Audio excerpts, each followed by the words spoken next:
મારા એકના એક ભત્રીજા ગોવિંદના જીવતરનો દીવો બુજાઈ ગયો છે। એમાં ખાલી ગોરાભાનો વાંક નથી, મારો પણ એટલો જ વાંક છે તુલસી। હા, મારા કડવા વેણના લીધે તારું જીવતર વેર વિખેર થઈ ગયું છે અને તારા પાલવ પરથી મમતાના ભરતને વીખી નાખ્યું છે। લોકો સાચું જ કહેશે કે આ મીઠીની જીભ બહુ કડવી છે અને મેં માની લીધું કે બધા સાચું જ કહેશે। અમારી કડવી જીભના લીધે આજે તમે લોકો દુઃખ ભોગવી રહ્યા છો અને આ ગોરાબા ભક્તિના આડા રસ્તે જતા રહ્યા છે અને એક વંઠેલ બે જવાબદાર ભક્ત થઈ ગયા છે। મારે ગોરાબાની ભક્તિ પર રોક લગાવવાનો હતો, મેં પ્રયત્ન બહુ કર્યા પણ મારી રીત ખોટી હતી। જો મેં એમને વારંવાર એક માની જેમ હૂફ અને પ્રેમ આપીને એમનું હિત અને અહિત સમજાવ્યો હોત ને તો આજે સાચા માર્ગે આવી ગયા હોત તુલસી। ને આજે તારી પાસે રમકડું નહીં, એ રમનાર બાળક હોત તુલસી। અને તારા પેટનો જણ્યો આ ગોરાબાના પગની નીચે કુંદાઈ ન ગયો હોત। લે તુલસી, આ કોલસો ઉપાડ અને મૂકી દે મારી જીભ પર, કરી દે મને હંમેશા માટે મૂંગી, મુક્ત કરી દે મને આ પીડામાંથી। લે તુલસી, ઉપાડ કોલસો ઉપાડ।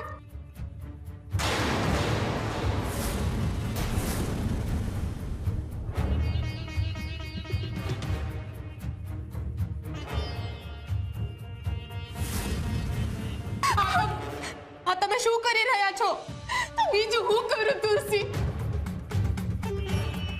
હું એક માની જેમ ગોરાબાને કેવી રીતે સમજાવી શકું?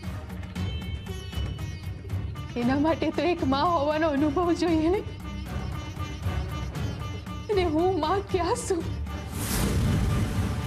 તું તો બહુ નસીબદાર છે તુલસી, તને તારા બાળક હારે એક વર્ષ રહેવા મળ્યું છે,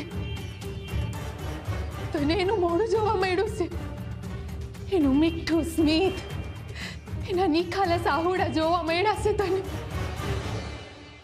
તું એની હારે આખા ઘરમાં રમી હકી છે, એને લઈને સપનાઓ જોઈ હકી છે તુલસી। અને મારું બાળક તો મારા પેટમાં જ મરી ગયું તું। પછી મારી અંદર ક્યાંથી ફૂટે માતૃત્વ, ક્યાંથી લાવું હું મમતા?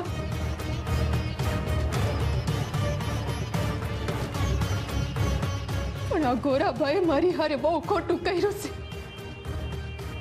એમણે એક વાર ખટકોય ન થાયવો,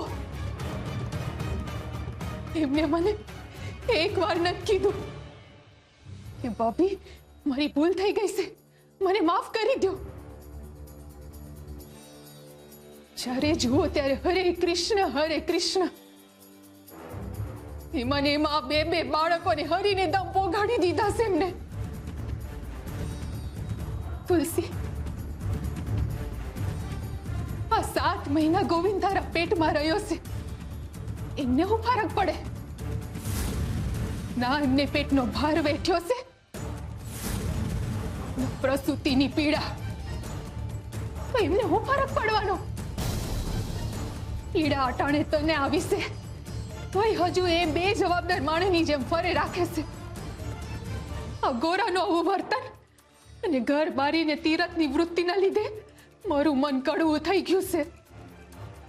તું જ કે તુલસી, મારી જીભ મીઠી કેવી રીતે રહે? ના ના, મેં પ્રયત્ન બહુ કર્યા છે પણ ગોરાબા એવું કંઈક કરી નાખે છે જેનાથી મને બહુ ગુસ્સો આવી જાય છે ને હવે એમને તો હદ જ પાર કરી નાખી છે। અને એમણે પેટના જણિયાથી જ પગ રંગી નાખ્યો। હું મારા બાળકના મૃત્યુના આઘાતમાંથી માંડ બહાર આવી હતી અને આ ગોવિંદના મૃત્યુએ મારો આઘાત ફરીથી તાજો કરી દીધો છે।